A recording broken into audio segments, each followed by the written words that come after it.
for breakfast on Nova. It sure is. Thanks for joining us on the podcast. Mil Tracina, how are you? Feeling great. How are you, Maddie? Fired up, ready just to get stuck into listening to what we've done already on the show today once again. It's my favourite thing to do is just jump in the car and listen to us. It's a bit self-centred, isn't it? Well, hello, my name's Matt Baisley. Hey, Do you know, yeah, go. One of my favourite things that we spoke about today, which I just never gets old, first email addresses. So good. And some of the shares from people on 13, 24, 10 were incredible. And then questionable ones from some of our team members as well. So good. And, you know, I don't know if children these days will ever have email addresses they regret because they're so much more tech savvy than us. Well, you know, the internet first came out when we were creating our emails and we went rogue. We were naming our emails based on our things that we loved and jobs we wanted to be and people we were obsessed with. They might not have email addresses that they regret, but I'm sure there'll be some Snapchats that they regret. That we didn't have to live through that, which is a good thing. What a great point. What else are we doing on the potty? We're going to chat about ATARs because, you know, VCE students across Australia have been receiving their ATARs over the last week. And so we've put the call out to our Nova listeners to share what their ATAR score is and to also explain what they're doing now because obviously it's that time of year where maybe you've gotten the score you want, maybe you haven't gotten the score that you need, but it's all going to be okay. And so we're bravely sharing our ATARs, the highs, the lows, and what we've ended up doing to prove that it's going to be all right, my friend. And you're going to be all right. You could call it a little bit of a mixed bag because then we go from ATARs to then what Justin Timberlake is packing in his harness at a concert. Let's just say definitely not bringing sexy back. I don't think he ever had it. Not bringing much at all to the party is Justin Timberlake. All I'm going to say is I want Britney Spears to comment. She might just get up and dance with some knives and you have to read into that subliminally on her Instagram. If there's a cheese knife, then you'll know what she's meaning. All right, let's get into it. It's the potty. We'll be back tomorrow from 6 live for breakfast for your summer on Nova, but enjoy. Mel, something that has caught my attention this year and it's worked its way into our house is this world of sort of adult fantasy and the novels, the books that are doing the rounds at the moment, like the fantasy fiction sort of. Okay, I'm so glad that you said it was a novel because I was worried that things are about to get too personal and I didn't know how to manage this situation. Well, there's a reason why I'm wearing a nurse's outfit this morning. There's the way I call them is the mummy books in our house. It's like a Court of Thorn and Roses. I've got friends that read that. Yeah, and it's all like pixies and romance and it gets a little bit massive steamy. on is it Book Talk. Book Talk. I was like, TikTok? Yeah, Book Talk. And it's Book Talk. It has, my wife now has a WhatsApp group where there's other mums that are all reading the same series and what book they're up to. But it's all about sort of like fairies and dragons and pixies. And I'm just like, okay, that seems a bridge too far for me. Yeah, okay. But there's clearly a market for it because I think 5 or 6 of the bestsellers on the New York Times bestsellers list this year have been what I call mummy special time reading in the bedroom. Okay, yeah. So I thought I took a little dabble, sat down and thought I could write my own version, but make it less fantasy, more reality, and turn it into what we live every day. And I've themed it up a little bit, Mel, using your sultry tones and your wonderful voice. I thought maybe you could narrate my reality fantasy novels and see how they go as an audiobook. Oh, no. Okay, so I've written some stuff up. I can't believe I'm being subjected to having to read this. Yeah, and know that it's come from the mind of me as well, which is just as creepy as anything. But okay, I've been given some docs. This is the first time that I'm going to be reading this. I really hope my grammar and my punctuation is on point because I was finishing it off at about 4:30 this morning. So, and I hope my reading is good. Okay, so this is from it's a working title at the moment. This is the chapter, and you can take it away. It's called Tangled Lights of Love. Claire leaned against the door, sipping her third coffee of the day, watching Brett face his greatest foe, the box of Christmas lights. Is Claire and Brett a thing? Like they're dating? Great. I think that'll establish it further into the story. Oh, okay, great. I was like, I need a backstory. Well, this is just a chapter of the book, so... Okay, gotcha. Yeah, no, that's all right. He stood in the middle of the living room, brow furrowed, jaw set like Jason Statham about to dismantle a ticking time bomb. Are you doing your own sound I'm doing effects? live sound effects, yeah. You couldn't just get one off the internet? No, I'm doing full Foley artist, yeah. Okay, all right.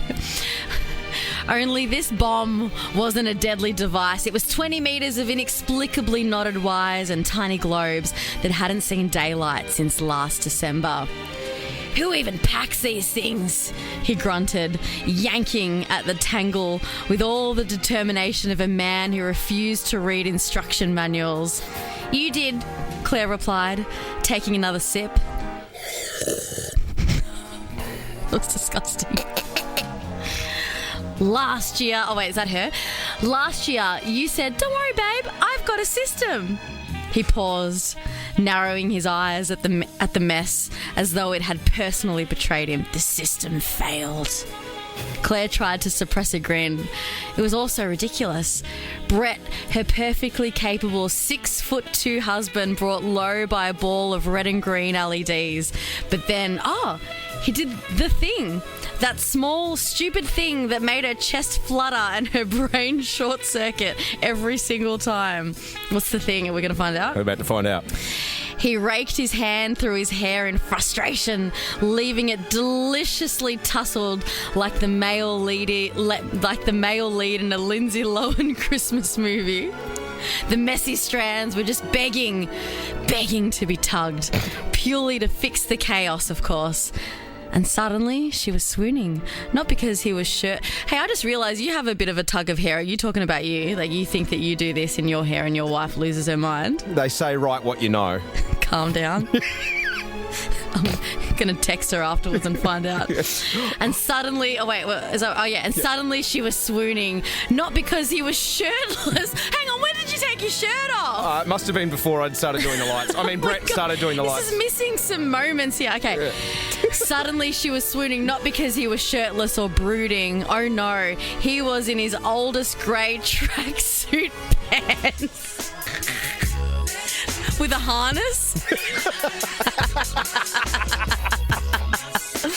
The ones with the mysterious stains and mumbling something about a conspiracy against dads. Yet there was something about him, standing there, untangling their domestic chaos with all their grit and focus of a man destined for suburban greatness. It's a little longer than I thought it was. This is really long. This is longer than JT. That was a callback. Maybe we should skip the tree and just leave the lights tangled, she said, her voice laced with mischief. I didn't give that, did I? No, do it again. Maybe we should just skip the tree and just leave the lights tangled. Jake shot her a bemused look. Why should we do that? She grinned, stepping closer until she could rest her hands on his chest, the tangle of lights still dangling between them. Not the only thing. Because I've got something else you can help me untangle first. Is this PG? Yeah. For a moment, he just blinked. Do you have a blink sound effect? Oh, no, I actually just blinked into the microphone. It didn't quite work. No. Then his lips curved into that slow, devastating smile that always sent her heart racing. You're right. Let's set up the inflatable Santa, grab some GYG and watch the cricket. To be continued. What do you reckon, Melchizedek? Have I got a future in reality, fantasy, erotic novels?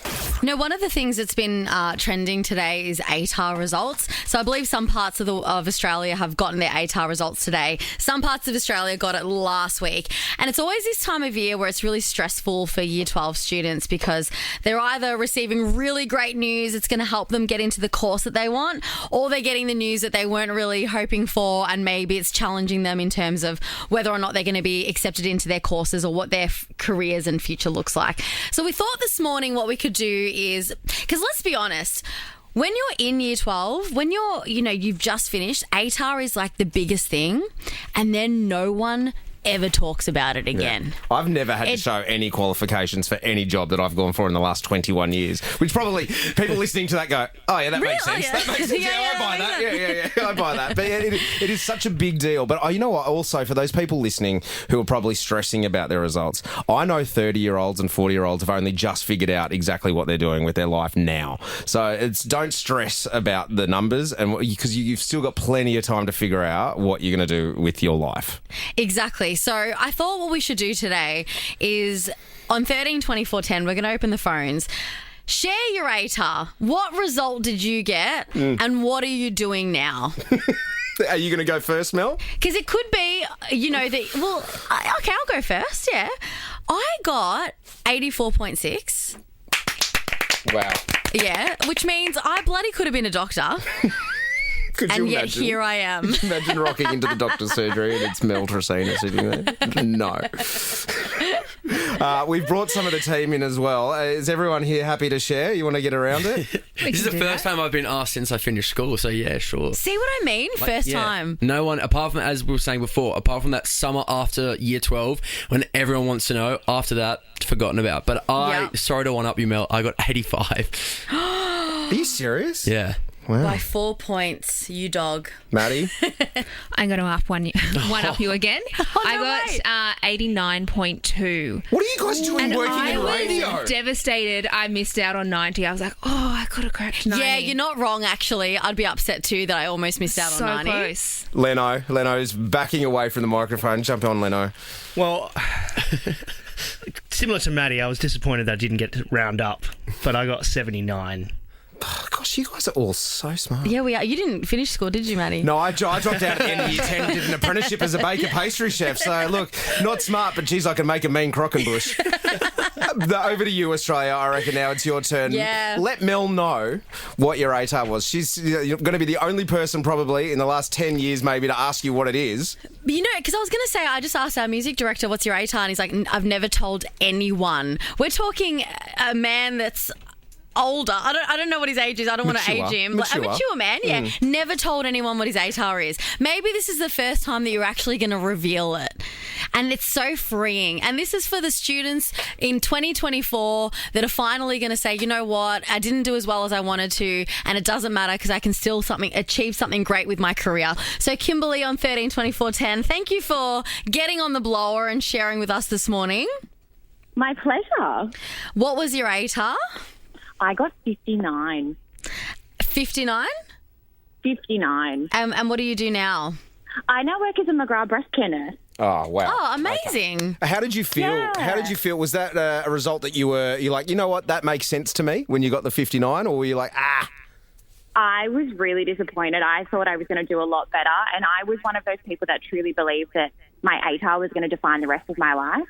But it really doesn't. So anyone who's listening, it's just a number. I'm 31 and I've never been asked what my ATAR is. So it's Until today, right? Until today, yeah. There you go. Thank you, Kimberly. That's a really great story. Liz, how about you? How did you go with your ATAR? Yeah, like Maddie, I dropped out at the end of year 10 and I barely scraped through. And I'm now a national operations manager. So it absolutely does not define you. It is just a number. And if you get there, like if you drop out at the end of year 10, you can still be just as successful. That's amazing. Yeah, that's absolutely. Great. 13 24 10 is our number. Who we got, Mel? Angela. Hi. I got 74.2. I wanted to be a lawyer when I did my ATAR, and I still am a lawyer now. I just had to take that extra year, and I still ended up being what I wanted to be. Oh, amazing. See, that's what we call them, pathways. Is that what they still call them these days, pathways? Yeah. Yeah, I think so. It was like an emerging year. I honestly can't remember. It was over 10 years ago now. But, yeah, pretty much you still can do what you want. Doesn't matter. It's just a number. Yeah, and it's just another workaround. So instead of getting into that one particular course, you might have to, like you said, do an extra year, but you still got to that spot. Exactly. Amazing. How about you, Sam, on 13 24 10? What was your ATAR and what are you doing now? So I got an ATAR of 32 and I'm about to be a veterinarian. And I wanted to be a veterinarian. So I actually just pathwayed my way into it. So I started off at TAFE and then I worked my way up. So for all the students out there, there's always a pathway to do it. Don't worry about the number. You can always get to where you want to be. It just might take a bit longer, and you might learn a lot more than what you're going to learn from starting off at the course. Yeah, what a great point, because when you do TAFE, it's a little bit more hands-on than uni as well. Yep. So you learn more practical skills. Right, yeah. That's so interesting. And sometimes, like, school's not for everyone, yeah? And you learn classes and subjects, it's just not your vibe. That was my thing. Like, I was doing all right at school, but I just knew I couldn't study. I wasn't a studier, so it was going to do me more damage sticking around for another couple of years and having, like, those next 2 years is all about study. And I just wanted to go up the park and kick the footy. So I was like, I just couldn't get my head around it. Doing the work at school was good, but then getting home and doing it, I just couldn't get my head around. So I was like, I had this opportunity to go and learn a trade, become a baker pastry cook, because I loved cooking. And I was like, you know what, I'm going to do that. And then that made perfect sense, going from, making Vanilla Slice to coming in and backing announcing, Taylor Swift. Vanilla Ice. Yeah, that's right. Shelby on 132410. Let's finish up with you, my friend. What was your ATAR? Mine was 64.45. And what did you want to do, and what are you doing now? I, at the time, wanted to do teaching, which wasn't high enough to get into anything at university, so I was very disappointed at the time. Mm-hmm. And now I'm a lecturer at university, so I've come full circle. You one-upped it. You went teacher, lecturer. Yeah, I'm a lecturer at university, and I'm also a registered nurse, so I teach nurses how to be nurses. Oh, no way. Yeah, I did it the hard way. I actually don't think it's the hard way. I agree with a lot of the other callers saying sometimes you just find your way. You might do pathways, or you might need to go do something else in life for a bit and find who you are as a person, or go to TAFE, do things hands-on, and that's how I did it. I did nursing at TAFE. And then I got those hands-on kind of learning, and I went, oh, this is for me. I get this. And then suddenly blossomed at university because it was just my thing.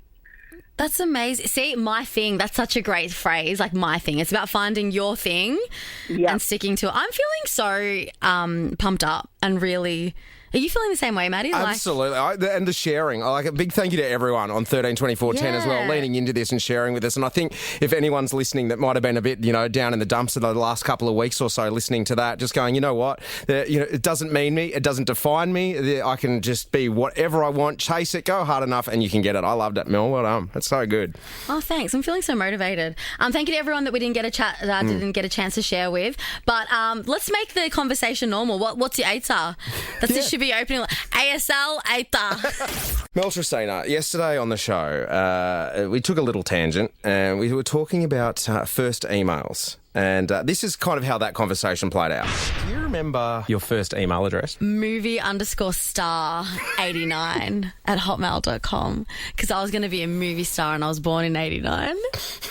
What was yours? Surfer Guy 83. Now, the irony is, never surfed. I got a Y7 account as well, and I was like, cricket tragic, you know that. So I think it was like Warney Rocks 23. Oh, bless. But not like Was that when you were single? Great sledge from you. And the answer is yes. Of course it was. Also, isn't sledge a cricket term? Yeah, it is. Yeah, look, mate, I'm learning, no? I am so impressed. Thanks. Oh, Me too. Man. Maybe tomorrow, quickly before we go on another tangent, maybe tomorrow you could do like a cricket wrap-up of that test in Brisbane for us. That sounds horrible. Do I have to watch all the days? No, just read an article and do a summary, maybe. I don't want to be rude, but I feel like, when you can watch cricket, you can watch anything on top speed. I feel like I could watch cricket at the fastest speed and it would feel like a normal speed. It would still bore you, I reckon, even at top speed. But back to first emails. Yeah. Now, it wasn't just us. We went into the planning room, our little office after the show yesterday. And gosh, everyone loves sharing, don't they, Mel? Oh, loved it. And everyone started sharing what their first email addresses were. Mm-hmm. Now, your chance as well, Australia, to get involved in this. 132410. It might have been Hotmail. It could have been AOL if you were that way inclined. Maybe it was a Y7 mail account. What was your first email? Because they were never cool. Maddie, who you speak to on the phones here on 132410's in the studio. Maddie, do you want to hit us with yours? Mine was Maddie6000 at hotmail.com. And why Maddie's 6,000? Obviously, Maddie's your name. Maddie's my name. My best friend was Elise 5000 at hotmail.com, and I wanted to be just like her, but also a little bit better. So hence the 6,000. And was that inspired by Andre 3000 at hotmail.com? I don't know. Shake it like a Polaroid picture, Maddie. Actually, you know what? You better jump out because the phones are ringing. Do you want to go grab some of those? Well, Ollie is here. Hi, Ollie. Hello. I had two pretty tragic ones, to be fair. My first one, I think I was 8 when I first made my email address, and it was olliedude105 at yahoo.com.au. Okay, why 105? I don't know. I actually don't know. And there's just random numbers. I think I like the numbers 2 and 5. So then I think after a couple of months of maybe copping a bit of flack for that one, I then made Ollie overcharged Ollie 25 at yahoo.com.au. Just for a bit of alliteration. No one gave you slack for that one? No, I think I got more for that one, but very embarrassing. Do you know why? Do you know why, Mel? Why I think there was Ollie Dude 105? Surely there wasn't 104 people before that had Ollie Dude. Did you have an Ollie Dude that was your friend that was 104 and you had to one-up him? Yeah, I'm just like Maddie, just trying to one-up everybody. Jay, what about you, mate? Mine, I don't even know where mine came from, to be honest. Whooples 22. What is a Whooples? What does 22 have to do with anything? I have no clue. And I got my first radio gig with that email address. And they hired you? They did. Good old Wave Did you come FM. to the meeting and they were like, hello, Mr. Wopples, so nice to meet you? They did ask me about my email address, and after I got the gig, the program director did say, you might want to change that, mate. It's not very professional. Oh, I love that. Well, it's over to you right now, Australia. Maria's called. Please share with us what Hello. your first email address is. Well, my cousins made me my first email address because I was too young, but it was cutie.maria with 4 A's at hotmail.com. So it was like, Kitty Maria. Yeah. Now, Why Kitty? yeah. Cutie. Like CUTIE. Oh, it's cutie. Oh, cutie. Oh, because you're a cutie, that's why. Exactly, Yeah, exactly. So being the young one, that's what I got. Oh my gosh, And I that's so used it up sweet. until, I reckon, the end of primary school, early high school. You used it longer than that, Maria. I reckon you were just shortening No. it there. I reckon you used it well after high school. Yeah, probably. I think it's still connected to my Facebook, to be honest. Yeah, makes sense. I love that. Good morning, Sandy. What was your first email address? My first email address, which I'm embarrassed to say at age 54 I still have it, was crowbags at hotmail.com. So I still got Hotmail as well. Hotmail's still a thing, is it?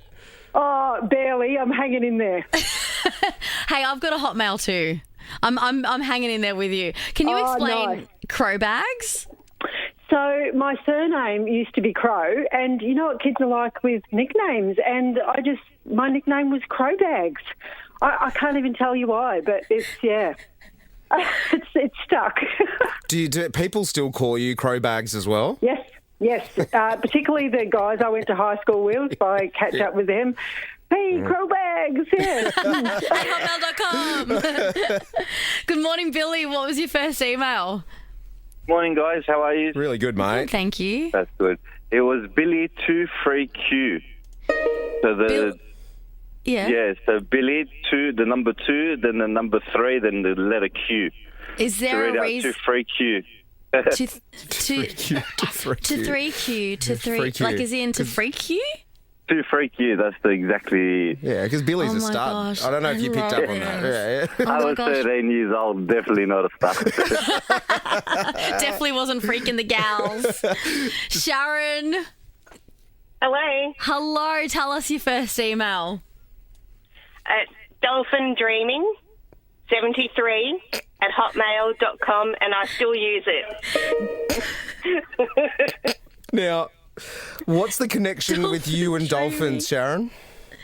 Oh, they're just my favourite animal, and I've loved them ever since I was little, so I thought I'll have it in the email, and people sort of look at me a bit weird now because it's a bit unusual from what everyone has. Main email? Yeah, it is, yep. So you apply for jobs with Dolphin Dreamer? Dolphin Dreaming, yep. I'll get it right, And I Mel. It's still get Dolphin the Dreaming. I would think I was getting an email from like a crystal shop or something like that. It's like, what are they trying to sell me in the Black Friday sales here from Dolphin Grooming? Shamu? Is it Shamu? Is that the famous dolphin or whatever? That's a whale. No, I'm thinking of a That's the whale, my bad. Yeah. Flipper is the famous. Flipper, Yeah, there you yeah, go. yeah. Good morning, Steve. Hey guys, how you doing? Very well. Can you please share your email address? My first one was Kylie Minogue's hot. But I can't give you the rest of it because it was a government email. I'm a teacher, and it was Kylie Minogue's hot dot, and it's the government rest of it. So I had to change. I got in a bit of trouble for it. I had to change it very quickly. And what did you change it to? Ed Sheeran is awesome? Is that what you ended up changing it to, mate? Yeah. All right, let's do a little quick round the grounds with some exciting music and TV news. We've had a carpool karaoke Christmas edition. You may have seen this come up on your feed a little bit. It's going to be dropping, it's now streaming on Apple TV. So it's Lady Gaga, Dua Lipa, Chapel Roan doing a carpool karaoke Christmas version. So good. And this one is hosted by Zane Lowe instead of James Corden. Which is even better.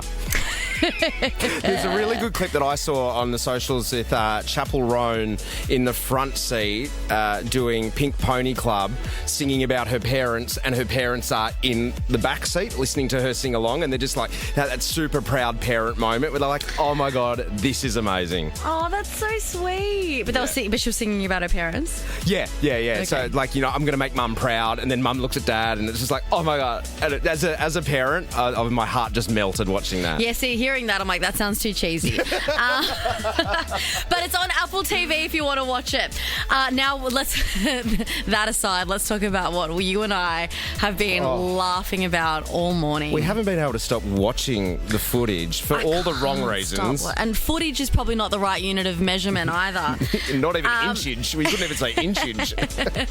Justin Timberlake has had they're calling it a wardrobe malfunction, right? So he was on stage, and for some reason he was wearing a harness. Now, you know those harnesses that strap around your waist and your inner thighs? Yeah. And they just put everything in the middle on display. Like when you go at school camp and you have to go abseiling and you rock one of those things on, there is nothing less attractive than anyone in a harness. Like, it does nothing for your body wearing a harness. If you want an instant ick, put on a harness. So JT's been wearing a harness on stage, and there's a video and photos that have been circulating of... How would you word it, Matt? Well, his sexy front. Not his sexy back. Yeah, okay, sexy front. Yeah. Okay. Yeah. He's Justin Timberlake. Yes, very good. Well, how would you sum it up? So it's the manhood, and they're defining it as micro. A micro. One of these. So yeah. A micro. Remember when you did that song with what were they called? Long Island? Lonely Island. Lonely Island. Yeah. It's my micro. It doesn't look like there is much going on in the box. And the funniest part of all of this, right, is that he's wearing this harness. For whatever reason, he was suspended in the air. Now he's landed on the stage and he's proudly dancing around with the harness strapped in. He kept it on. He kept it on. If you already thought JT was turns out he's a micro one.